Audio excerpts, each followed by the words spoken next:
Well, it's nice to be here today in beautiful Barcelona. That was probably the best part of my day this morning. So the title of my talk is called Unbound Leadership. So how many of us use our voice every day? I knew that would be a unanimous answer. So the thing is, we use our voices every single day. We are talking to people, we're getting things done, we do small talk, we boss our kids around. So we use our voices regularly. But isn't it funny that when it's time to use our authentic voice, we often stifle it? Why is that? We often stifle our authentic voice because of fear. Because when it's time to use our authentic voice, it makes us vulnerable. And that's a little scary for all of us, right? Our authentic voice usually tells people who we are, what we want, the changes that we want to see in the world. And fear is a real thing. And I had a journey with fear that really made me kind of face my own personal fear monster. I keep hitting that too hard. One day I woke up to this, nurses staring down at me. And then I heard my surgeon's voice in the background, and he was saying, "Count to 10. Well, I just woke up from surgery, so I didn't count immediately, and then I heard his voice a little more loud. "Count to 10. Because see, I was waking up from thyroid surgery, and I had thyroid cancer, and there was tumor on my nerve, and the surgeon had to strip the tumor off my nerve with a scalpel. So that nerve controls the voice box, and he was worried that he injured that nerve, and that's why he wanted me to talk after I woke up. Well, in that moment, I almost lost my voice, which thank God I didn't, or I wouldn't be here today. And then 24 hours later, I almost lost my life. I had a complication from the surgery that led to hypocalcemia, that led me to tetany, which led me rushing to the hospital to get IV calcium gluconate. So let me tell you, once you face something like that at 34 years old, you stop being scared of a lot of other things, like using your voice. And I'm usually a half-glass full kind of person, but in that moment, I really couldn't see the silver lining in that damn situation at all, because I was pissed. I spent 20 years in medical school trying to get trained to be a surgeon. I spent 20 freaking years in practice. And it took me about 20 years to realize what the silver lining was in that situation. Well, I finally realized the silver lining in this situation was that this situation allowed me to find my authentic voice. And then I was going to use my authentic voice to inspire other women to use theirs. So our voices, they're like our identity. It's like a fingerprint. So you're probably wondering, why is a surgeon talking about leadership? Like, is she having an identity crisis? Well, I assure you I'm not, because there is actually leadership in medicine. I was the leader of my OR team. I was the leader for my staff because I had my own private practice.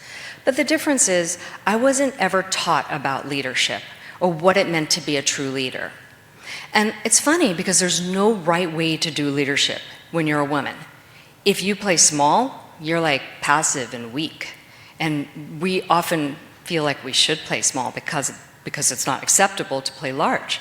So now if we play big, we're aggressive, we're pushy, or well, we could even be called the B word. So there's all that we have to deal with. So women in leadership really have it tough, and women leaders are usually not liked. And why is that? A male in a leadership position? Oh, he's usually liked. A woman in a leadership position? Not usually so. My theory on that is because women have often mimicked male styles of leadership. So that makes them not authentic. And when you're not authentic, you're typically not liked. So that's when I realized that there could be a different way to do this. I wrote about being unbound. That's my concept for letting go of anything that doesn't serve our higher selves. So if I could be unbound, which I wrote about in my book, why couldn't I apply that to leadership? And maybe we could have unbound leadership. That's a different style of leadership. What that means is that we can lead with our authentic voices. We can actually be authentic. We can empower other women. That leadership could be fluid, and we could also lead in collaboration, not in a hierarchy. Clearly, I don't know how to use this.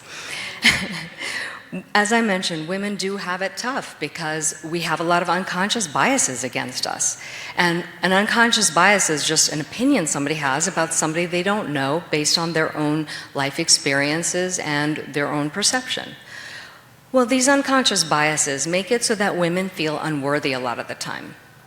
And when they feel unworthy, they don't feel like they can speak up. And there's a saying that if you're not at the table, you're at the menu. Perfect for right before lunch, right? And it's so true, because at the end of the day, if we are trying to speak up for ourselves, we want to be at the table. We want to have our voices be heard. How would things be different if women felt worthy? I believe we would stand up. We would, well, not only stand up strong, sit at that table and demand to be heard. And then we have unrealistic expectations. We have to struggle with the juggle. We have to work. We have to take care of our kids. We have to do a million things. And you know what? We could blame our work-life culture on that. We could blame a lot of things about why we have so many unrealistic expectations placed on us. But the reality is, they won't change until we stop trying to live up to those unrealistic expectations. So how would things be different if we used our authentic voice at work and said something like, you know what? I can take on that project, but my plate is too full right now, and maybe I'll be able to do it in a week. What if we advocated for ourselves at home and said something like, honey, I've got a busy 2 weeks coming up. Can you pick up Johnny 3 days this week and also get dinner taken care of for the next week or so? How would things be different if that were the voices we used, if those were the voices we used? I have a very strong finger. And then if that isn't enough, we have sexual harassment to deal with. You would think 35% of women already deal with sexual harassment in the workplace, and then it's actually more likely for a female leader to get harassed. And the thing with sexual harassment is that what it does is it leaves the woman feeling disempowered. And then what we do when we feel disempowered is we shut our voices. We don't speak up. How would things be different is instead of being quiet, we demanded our right as leaders to not be harassed. And if there was harassment, what if we stood in support of one another instead of quieting our voices? Oh, that time actually, oh God. Sorry, I didn't know that this was going to be such a technical difficulty. And then the other issue is that we often wind up seeking external validation. So the thing is, external validation is tricky for a female leader because often we won't get it. And once we know our true worth, we actually find that validation from within, and that is way more empowering, and it shifts everything around us once we find that. So how would things be different if we knew our own internal validation, our own self-worth, and then helped other women find it? So maybe we give other women external validation until they can find their own internal validation. So yes, women have some challenges, but they also have some major strengths, and communication is one of them. So women communicate more effectively and more eloquently than men usually do. And we also use a lot of nonverbal cues, which makes it seem like we're more approachable and more collaborative, which is really important. So we have some really major strengths that most of us have this as an innate ability, which is really nice. Great, I did it right that time. Then women are very decisive. And contrary to the popular opinion that women can't make decisions, women are very decisive. We just do things a little bit differently. We will make decisions based on nonverbal cues, based on intuition. And sometimes we decide not to make a decision, but that's a decision too. Waiting for the right time to make a different decision is also a decision. So just because we make decisions differently doesn't mean we can't make decisions. Well, back to I can't do it again. Oh my God. Yeah, I'm like, there we go. It keeps flipping even though I flip it once. I don't know. Well, tenacity was the other one, and I can't get back there. But women leaders, we have to be tenacious because the bottom line is we have so many adversities to deal with. We have to be tenacious to be able to put up with all this stuff. And that's why I had the military woman on the slide. All right, adaptability is another big strength for women. So there was a video I saw by a guy named Mark Grunger, and it was hilarious. He talks about how adaptability in men, versus women.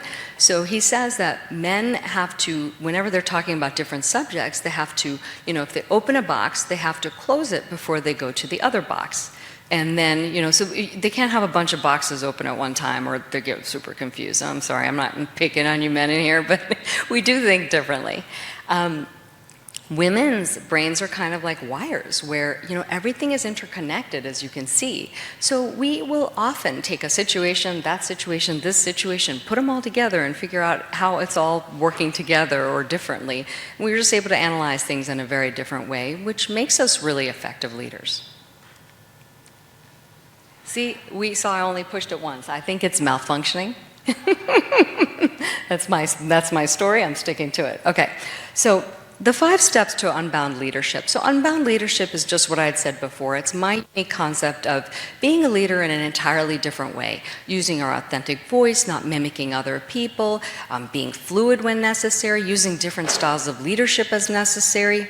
Basically, you know what? We have our intuition. We're going to use it in our leadership. Proof I really only pressed it once. Okay, so the first thing is to utilize your authentic voice. Because as I said before, if you are wearing a mask in the workplace, pretending like you're someone else, you're disingenuous. When you're disingenuous, you're not going to be liked. And when you're not liked, you're ineffective as a leader. So that's huge. And this is the main reason I believe that women are not liked as leaders, because they're trying to mimic somebody else's style of leadership, not being themselves. The second thing is utilize your unique leadership strengths. Whatever that is, everybody has different strengths. Some people it's communication, some people it's strategy. Whatever those strengths are, make sure you utilize them in your leadership positions. And you don't have to be shy about them. We get a lot of stuff from society like you shouldn't boast about yourself, but boasting is different than owning who the heck you are. So it's the way you do it, not what you do. God. Yeah. The next thing is to build a team according to the vision that you see at hand. And again, a team is based on people. So typically for me, I like to know those people and I like to know what makes them tick. I like to know what their goals are professionally, personally. And then once I know that, I understand how I'm going to create that team and how to help them collaborate. It's also important to know your team's weaknesses as well, so that you can matchmake with the strengths and weaknesses with different people on your team. Creating an empowered workspace is also very important because once people are empowered, they feel like they can actually take a part in the decision-making of the corporation. They feel more valued. They feel like they're really making a difference. So empowering the workplace is very important, and women do that very, very well. There are other ways to empower the workspace by offering bias training, workspace flexibility. So those are really important for a lot of people as well. It's nice to have a flexible environment and also equal pay amongst men and women. And then last but not least is enforcing boundaries. So in a dictatorial type of leadership, which is something I think we all know about, it's very easy to enforce boundaries because you're not approachable. Once that style changed to more of a collaborative, unbound style of leadership, there may be situations where boundaries can get breached. So my recommendation is to make the boundaries clear and effective. Boundaries about your personal life, your personal time, the relationships that you have. One problem I've had in the past is because I'm a woman and I have this collaborative style of leadership, everybody wants to be my friend and start to bring me their baggage from their home life. So I learned very quickly that that's my boundary. I'll listen for about 3 minutes and then I don't have the capacity. So, I'll listen, I'll be compassionate, but I'm also not the problem solver. So we have to be careful about keeping that boundary in check. Perfect. I'm almost done. Look at that. Even with my technical difficulties, at least I ended on time. So bottom line is, that's my 5-step method for Unbound Leadership. I believe that women make effective, beautiful leaders. And just like I'm gonna kind of echo in the voice of Dr. Martin Luther King. I mean, his speech, "I have a dream," is probably one of the ones that resonates with me the most. And I have a dream of seeing women take more leadership positions.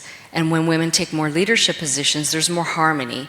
First, usually just in their home and their environment, but I see that as a ripple effect where it creates more harmony actually globally, as a global impact. Women are harmonious. We need to take more leadership positions. We need to speak up more, and we need to be more authentic. Thank you for your time.